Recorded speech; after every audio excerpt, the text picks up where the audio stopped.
નમસ્કાર દોસ્તો, આજે હું છું પીપળી ગામમાં.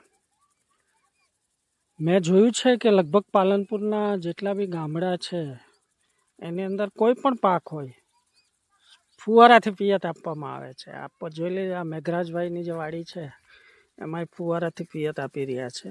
ઘઉંનો પાક છે. મેઘરાજભાઈને પૂછીએ કે આ જે ફુવારાથી પિયત આપી રહ્યા છે એમાં ઢળવાનો પ્રશ્ન રહે છે મેઘરાજભાઈ? ના, ઢળવાનો પ્રશ્ન ના રહે.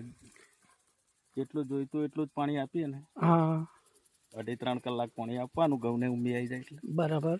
પછી આગળ ઢળવાનો પ્રશ્ન ના રહે. ખાતરી રાખીને પૈતું હાલવું પડે. એટલે ટૂંકમાં માપે પિયત આપવું પડે. માપે વધારે આપો તો ઢળી જાય. હા, તો ઢળી જાય. મેં ઘણા બધા એવા પડા જોયા, ઓલા ખાસ તો આપણને કહેવાય ને કે ઓલા રાયડો. હા, રાયડો. તો રાયડો એકદમ સૂઈ ગયેલો. રાયડો સુઈ જાય. હા, તો એમાં ઉત્પાદન ઓછું થઈ જાય? એમ તો ના થાય. એમાં ના, કારણ કે તો શેગને વજન થાય એટલે તો શું, વજન થઈ જાય એટલે લટવાનો, પીતવા હોય તોય લટવાનો. બરાબર બરાબર. એટલે ટૂંકમાં ફુવારાથી કઈ બહુ મોટું નુકસાન નથી. ફુવારાથી કોઈ પણ ખેડૂતને બહુ મોટો ફાયદો છે કે મોટો ફાયદો, પાવડો મુકાઈ ગયો. પાવડો મુકાઈ ગયો. મહેનત ઓછી થઈ ગઈ. મહેનત બિલકુલ. હા, એટલે આપ જોઈ શકો કે આ જે ઘઉં છે અત્યારે 496 છે ને મેઘરાજ?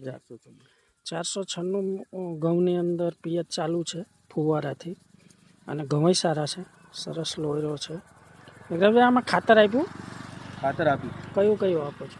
યુરિયા અને કુકડોનું. કુકડાની ચરક અને યુરિયા. આ કેટલા વીઘા હશે? 1 વીઘો.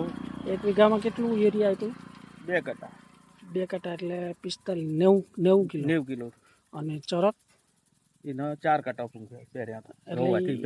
એ તો વાવતી વખતે? હા, વાવતી ચાવર અંગાથી જ પહેરાય છે. ડીએપી નાખો ને? ના, ડીએપી નહીં. ડીએપી નહીં, એની જગ્યાએ ચરક. હા.